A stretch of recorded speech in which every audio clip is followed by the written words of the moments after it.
Hello guys, अस्सलाम वालेकुम। उम्मीद करता हूँ आप सब खैरियत से होंगे। वेलकम टू माय चैनल फाद मेडिकल। आज मैं हाज़िर हूँ आपके सामने एक नई वीडियो के साथ, एक नए टॉपिक के साथ। आज हम बात करने जा रहे हैं टाइफाइड फ़ीवर के मतलब कि टाइफाइड फ़ीवर क्या होता है, इसकी वजूहात क्यों होती हैं, इसका पेशेंट पर जो अटैक होता है वो क्यों होता है और इसके दौरान हमने कौन सी एहतियाती तदाबीर अख्तियार करनी होती हैं, और इसके अलावा इसका एलोपैथिक में ट्रीटमेंट कौन सा है और कौन सी डाइट जो है वो हम इसमें इस्तेमाल कर सकते हैं। तो चलते हैं अपने टॉपिक की तरफ बिना टाइम वेस्ट किए। जो दोस्त इस चैनल पर न्यू हैं वो इस चैनल को लाइक करें, सब्सक्राइब करें और शेयर करें। बात करते हैं टाइफाइड फ़ीवर की। टाइफाइड फ़ीवर क्या है, इसकी अलामत क्या होती हैं। टाइफाइड फ़ीवर में आपके गले में इन्फेक्शन हो सकता है, आपको तेज़ बुखार हो सकता है। बुखार ऐसा कि जो आम रूटीन में आप पैराडाल वगैरह इस्तेमाल करते हैं उससे भी वो उस बुखार को असर नहीं पड़ेगा और बुखार दिन ब दिन तेज़ होता जाएगा। इसके साथ आपको वोमिटिंग हो सकती है, शदीद किस्म की तेज़ बुखार होने की वजह से आपको डायरिया वगैरह भी लग सकता है, मोशन भी लग सकते हैं। इसके अलावा आपके जिस्म पर रैशेस वगैरह भी हो सकते हैं।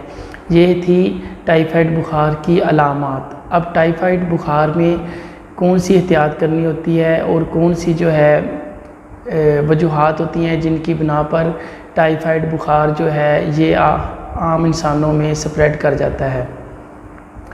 तो बात करते हैं कि जो पर्सनल हाइजीन का इशू होता है कि पर्सनल हाइजीन अगर किसी शख्स की बेहतर नहीं है, मतलब वॉशरूम में यूज़ करने के बाद जब वो बाहर निकलता है तो अपने हाथों की सफाई अच्छे तरीके से नहीं करता, जिसकी वजह से अगर बाज़ औक़ात उसमें क़ुव्वत मुदाफ़अत ज़्यादा हो तो वो इस बीमारी से बच जाता है। लेकिन वो एक जरासीम कैरियर के तौर पर भी काम करता है कि ख़ुद तो वो बच जाता है लेकिन उसके हाथों के साथ जो जरासीम होते हैं वो किसी को कोई चीज़ सर्व करने में या किसी के साथ हाथ मिलाने में वो जरासीम जो होते हैं दूसरे शख्स में ट्रांसफ़र हो जाते हैं, जिसकी वजह से वो ख़ुद तो बचा रहता है टाइफाइड फ़ीवर से, लेकिन जो दूसरा पर्सन होता है वो उसका शिकार हो जाता है।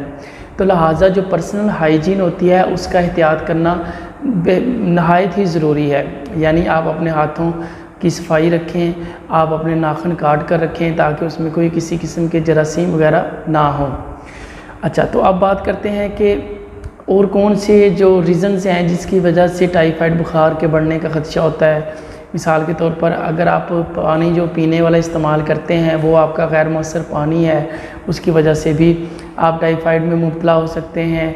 इसके अलावा अगर आप बाहर के खाने, होटलों के खाने ज़्यादा इस्तेमाल करते हैं, फ़ास्ट फूड का ज़्यादा इस्तेमाल करते हैं, तब भी आपको टाइफाइड बुखार होने के ख़दशात जो होते हैं वो ज़्यादा हो जाते हैं। इसलिए कोशिश करें, एहतियात करें, साफ़ सुथरा पानी का इस्तेमाल करें, पर्सनल हाइजीन परफेक्ट रखें और इसके अलावा जो बाहर के खाने हैं वो खाने से परहेज़ करें ताकि आप हेल्दी रह सकें और टाइफाइड फ़ीवर से बच सकें।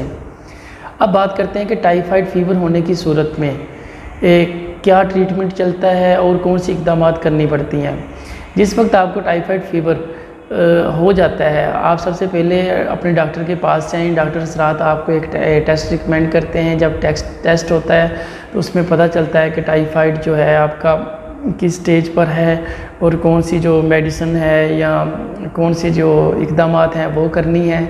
तो सबसे पहले आपका एक टेस्ट होगा। टेस्ट में अगर आपका टाइफाइड फ़ीवर पॉजिटिव आ जाता है तो आपको अपनी डाइट पर बड़ा फोकस रखना पड़ता है। अगर बिलफर्ज़ आपका मैदा बिल्कुल परफेक्ट काम कर रहा है, ठीक है, तो आप दूध का इस्तेमाल कर सकते हैं। अदरवाइज़ आप नरम ग़िज़ा का इस्तेमाल करें, ब्रेड वगैरह का इस्तेमाल करें, अंडे का इस्तेमाल करें, हेल्दी चीज़ों का इस्तेमाल करें ताकि आपकी बॉडी जो है वो फिर से इम्यूनाइजेशन जो सिस्टम है उसका बहाल हो सके और बीमारी के जरासीम से मुकाबला हो सके। तो अब बात करते हैं एलोपैथिक में जो ट्रीटमेंट होता है टाइफाइड का ट्रीटमेंट क्या होता है। बात करते हैं ट्रीटमेंट की। ट्रीटमेंट में अक्सर जो है डॉक्टर हज़रात आपको एंटीबायोटिक्स रिकमेंड करते हैं। एंटीबायोटिक्स में मुख्तलिफ़ किस्म की एंटीबायोटिक्स आ जाती हैं, जिस तरह के सिप्रोफ्लॉक्सासिन है, नोविडेट टैबलेट है, लीवोफ्लॉक्सासिन है और इसके अलावा और भी बहुत सारी जो है अज़िथ्रोमाइसिन वो भी यूज़ करवा देते हैं।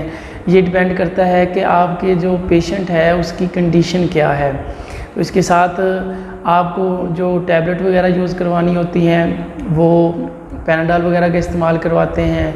इसके साथ जो इंजेक्शन फॉर्म में होता है वो ऑक्सीडिल इंजेक्शन लगाना पड़ता है, या फिर इससे भी हैवी इंजेक्शन जो होता है टूसम इंजेक्शन वो सुबह शाम स्टार्ट हो जाता है। इसके साथ प्रवास ड्रिप्स का इस्तेमाल स्टार्ट हो जाता है, और जिसका ट्रीटमेंट तकरीबन 3 से 5 दिन तक जारी रखना पड़ता है ताकि पेशेंट का जो फीवर है उसको कंट्रोल किया जा सके, इस बीमारी के जो जरासीम है उनको ख़त्म किया जा सके। तो अब मैं उम्मीद करता हूँ कि आपको मेरी वीडियो पसंद आई होगी। इंशाल्लाह मिलते हैं अगली वीडियो में एक नए टॉपिक के साथ।